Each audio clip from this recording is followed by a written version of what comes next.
এইখন চৰকাৰে অসমীয়া জাতিটোক ভিক্ষাৰীত পৰিণত কৰিহে এৰিব। 1.5 লাখ কোটি টকা ধাৰ ক'ৰ পৰা কেনেকৈ পৰিশোধ কৰিব তাৰ কোনো উৎস নাই।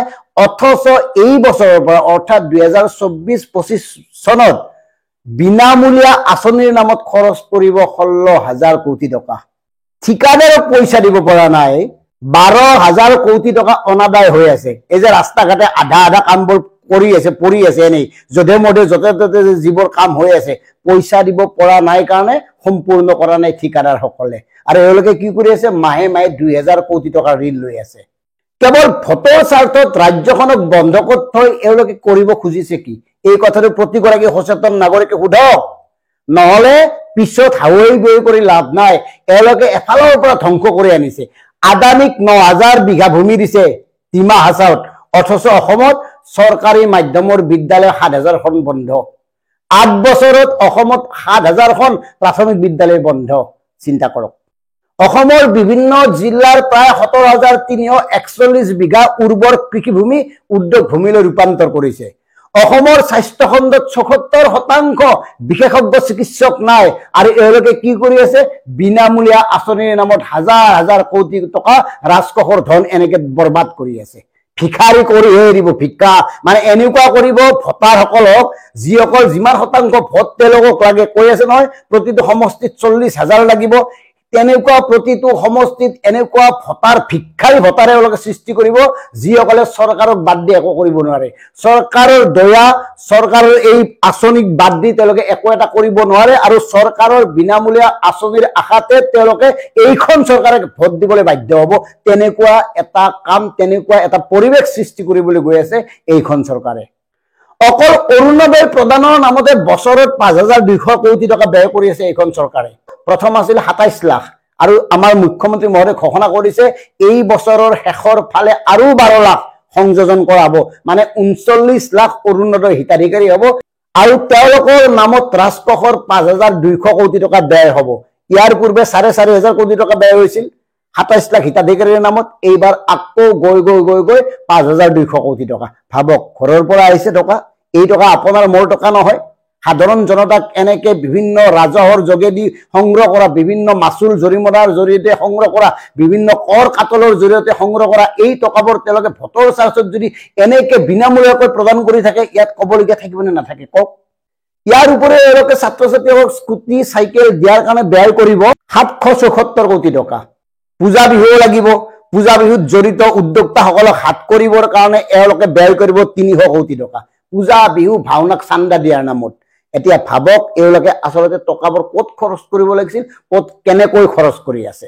আৰু মাইক্ৰ' ফাইনেন্স বাইদেউহঁতৰ ঋণ মাফ কৰাৰ কামটো শেষে হোৱা নাই নহয়। বৰ ডাঙৰ ডাঙৰ লেকচাৰ মানে কৈছিল ইলেকশ্যনৰ আগতে, সেই টকা আমি দিম, আপোনালোকে নিদিব মাইক্ৰ' ফাইনেন্স মানে ধাৰ লোৱা বাইদেউসকলক।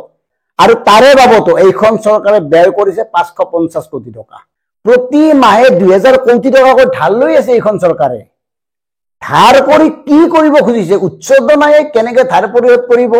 সাধাৰণ জনতাৰ ওপৰত কেৱল দৈনন্দিন ব্যৱহৃত সামগ্ৰীৰ মূল্য বৃদ্ধি কৰি তেওঁলোকে ভাবিছে ৰাজহ সংগ্ৰহ কৰিব আৰু ধাৰ মাৰিব।